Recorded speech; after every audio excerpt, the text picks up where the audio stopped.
Hello everyone.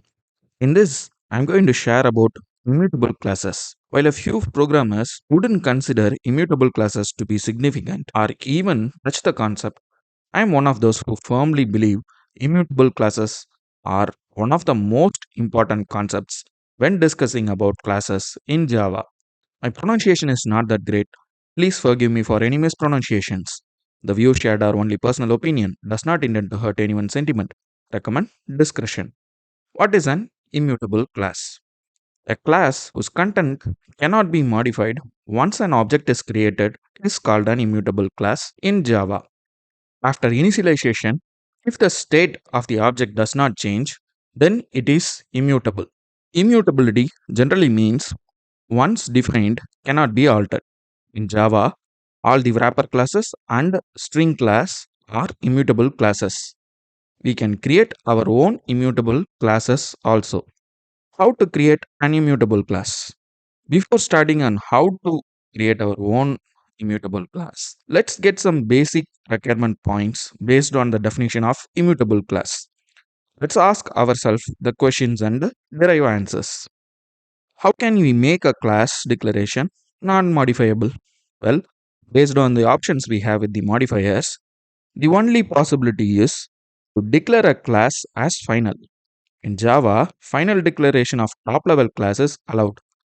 Also, the moment we declare it as final, we eliminate the ability to inherit with child classes. The second question would be how to ensure the state of the object does not change. Once again, the final modifier needs to be used. Declaring the variables final will ensure that we cannot change the value of it after object creation. But does declaring final alone would ensure that state does not change after creation? What if we have direct access with public? So, to entirely eliminate direct access, we need to declare the variable as private. So, all variables in the class must be private and final. Then the next question, how to set and get values of the fields. If we encapsulate fully, that is define getter and setter, we will not be in control of the state anymore and it can be changed.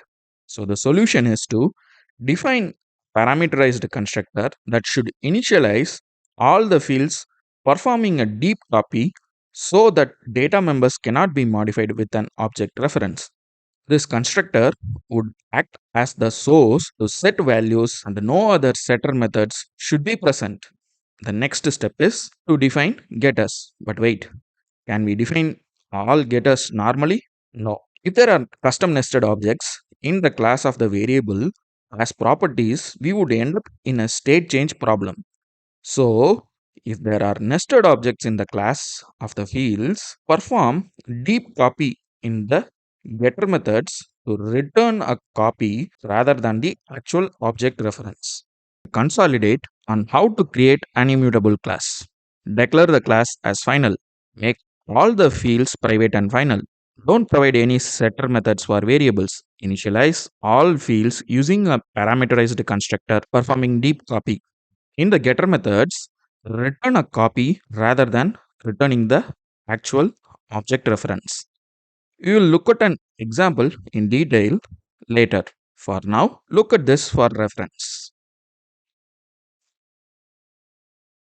When do we use immutable class? When we have a class in which state or values of the class never change, for catching purposes, an immutable class is a very good choice. When we are in a multi-threaded environment where there is a concern for thread safety, immutable classes are best suited. An immutable class is fundamentally thread safe and hence we don't need to worry about thread safety in multi-threaded environments. Records. Passing immutable data between objects is one of the most common in Java. But all these requirements with final modifiers, constructors, etc. makes for larger number of code lines and can be complex for beginners. To simplify the creation of immutable classes from Java version 14 onwards, we have records. Only the type and the name of the fields are required for records. Records are immutable classes. The equals, hash code, and two string methods, as well as private final fields, public constructor, and getters for normal variables are generated automatically by the Java compiler. We can also include static variables and methods in our records, similar to that of regular Java classes. We saw an example earlier for custom our own immutable class. Let's look at the code with records that serves the same purpose. To create a record, we use the record keyword. With records, a public constructor with an argument for each field is generated for us. As you can see, no need for external declaration of fields, getter methods for normal variables, and the code looks simple, sleek, and easy with usage of records. Let's look at an example to understand in detail. First, remember the rules for creating custom immutable class. The class must be declared as final. So, public final class sample immutable class. Then, private final variables, string variable name and integer variable id. One map variable other data. Illustrate how to use deep copy on nested objects. You might not be able to fully grasp the map interface in the collections part of Java, as we are yet to see about them. We will look at map, hash map, and other collections in future videos of this series. For now, simply remember it is a key and value pair. Each key and value pair is known as entry. Next, parameterized constructor to initialize all fields. Here, this keyword refers to the current instance itself. For the nested object other data, which is a map, created a temporary reference object, perform deep copy. For normal variables, public getter methods. For nested object variable, deep copy with a temporary reference object to return copy rather than returning the actual object reference. To show how the state remains unchanged for the immutable class, had created the class demo immutable class. Inside the main method, have a local variable for other data map type. Similarly, variables for name and id. Now, creating an object for sample immutable class, passing the local variables to the parameterized constructor, printing the values of each member of the sample immutable class object. Here, the commented line is to show we cannot modify values of the immutable class fields. This will throw an error as the variables declared are private. Changing the values of the variables which we passed to the parameterized constructor. This will not have any impact on the immutable class state as each variable will remain unchanged. To demonstrate unchanged values, printing them again. Finally, trying to change the nested object's value. While this line of code does not throw any error, it will not have any impact on the immutable class field because we deep copied to return copy instead of the actual object. So printing to show there are no changes to the other data field of the immutable class object.